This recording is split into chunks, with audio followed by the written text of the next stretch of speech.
আপনার কি মনে হয় আপনার মৃত্যুর পর আপনার স্ত্রী সন্তান, আপনার ভাই বোন, আপনার বন্ধু বান্ধব, আপনার আত্মীয় স্বজন আপনার জন্য কোরআন পড়ে দোয়া করবে?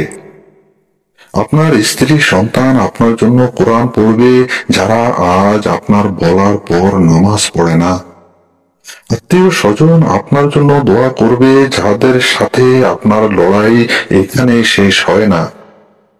ওই বন্ধু বান্ধব আপনার জন্য ফাতিহা পড়বে যারা দিন আর ইসলামের কথা বললেই আপনার মজাক উড়ায়, টিটকারি করে?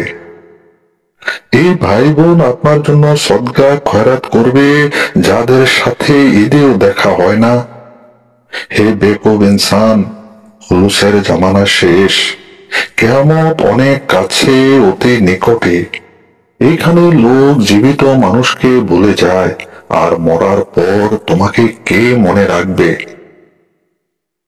তাই নিজের আখিরাতের কথা নিজেই চিন্তা করুন ভাই। নিজের কোরআন নিজেই পড়ুন, নামাজ পড়ুন, দান খয়রাত করে, সদকা করে, জাকাত করে এই স্বার্থের দুনিয়া থেকে বিদায় হন, না হলে মহা বিপদে পড়তে হবে ভাই।